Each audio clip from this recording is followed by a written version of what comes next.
मेरा नाम तो आप लोग जानते ही है, मैं रास्ता भट्टी हूँ और मैं working as deputy headmistress at government girls high school Walton. Actually हम लोग ये चीज़ें पढ़ते हुए आए हैं, हमें चीज़ें सिखा दी गई और हम में इंडल्ज हो गई।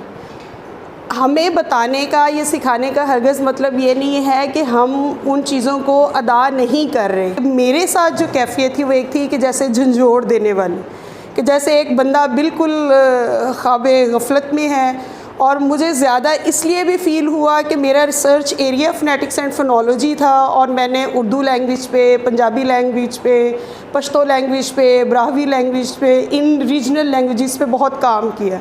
इवन मेरा जो रिसर्च पेपर है वो भी फ़ोनेटिक्स के ये वॉवल्स पे ही है। दूसरा ये कि फ़र्स्ट डे जो सबसे पहला चीज़ थी कि वो झंझोड़ने वाली, तो मैंने सबसे पहले जाके उसको स्टार्ट किया नमाज से। मैंने जाके नमाज का तर्जुमा सुना। दूसरे दिन फिर सुबह तलावत के बाद मैंने नमाज का तर्जुमा जो है वो उसको पढ़ा। वक्त के साथ साथ जैसे सर हमें मज़ीद आगे चीज़ों में लेके जाते रहे, तो दूसरे तीसरे दिन जब हमने अदायगी और यहाँ पे मखारिज तक आए तो आई फेल्ट कि हम चीज़ों को अदा वैसे ही कर रहे हैं, लेकिन हमें उन चीज़ों का पता नहीं है। इस वजह से हमारी सोचने और समझने वाली जो सलाहियत है वो थोड़ी सी डाउन है। तो आज मैं सुबह जब सर ने कल हमें हरकात और अराब का डिफरेंस बताया, तो उसके हवाले से जब मैं सुबह आज पढ़ रही थी तो पहले मैं पूरी नमाज को गो थ्रू कर लेती थी 10 से 15 मिनट में, लेकिन आज मैं अल्हम्दुलिल्लाह सूरह फातिहा ही सुबह मुकम्मल कर सकी। और सना की जो एक अल्लाहुम्मा बाइद बैनी, वो उसकी एक आयत को ही मैंने पढ़ा। तो इसका मतलब ये है कि जब हम चीज़ें गहराई में जानने की कोशिश करते हैं तो वो थोड़ा सा टाइम गेनिंग होती हैं, लेकिन उनका जो इम्पैक्ट है वो लॉन्ग लास्टिंग है। तो वो जो बात कही जाती है कि practice makes a man perfect, तो वो बात यह है कि वो जैसे वक्त के साथ साथ हम चीज़ों पे काम करते जाएंगे।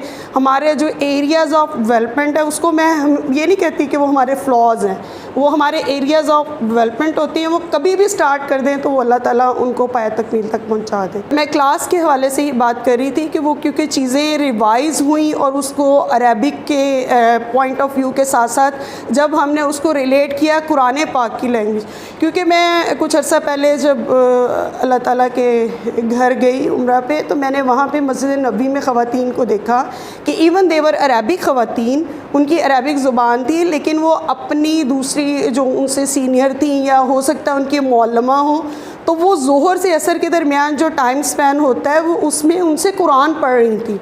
और वो जो मुखारिज के हवाले से और अदायगी के हवाले से वो ख़ातून इवन 60-70 प्लस थी जो पढ़ रही थी, और वो एक वर्ड पे तकरीबन कोई 15-20 मरतबा वो अटकी और वो ख़ातून उनको बार बार वो उसको दोहराई करवा रही थी।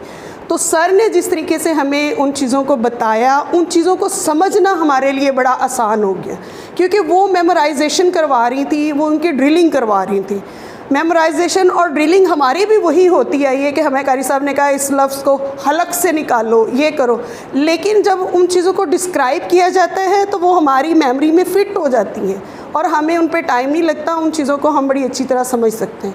तो सर ने वो जो एक हमारा कोई 4 साल या 5 साल हम स्टेप बाय स्टेप उन चीज़ों पे जाते हैं, वो अल्हम्दुलिल्लाह हमने एक वीक में सीखा और इंशाअल्लाह ताला हम उनको जब अपनी अप्लाई करेंगे तो वो हमें बड़ी हेल्पफुल होंगी पढ़ाने में भी और ख़ुद को भी दुरुस्त करने में अदायगी कुरान। ये जारी रहनी चाहिए। आई विश कि ये हमारी पूरा, अगर 1 महीना हम लोगों की हो रही थी ट्रेनिंग, तो ये 1 महीना पूरा हमारे होती, हम इससे ज़्यादा बेनिफिट उठाते।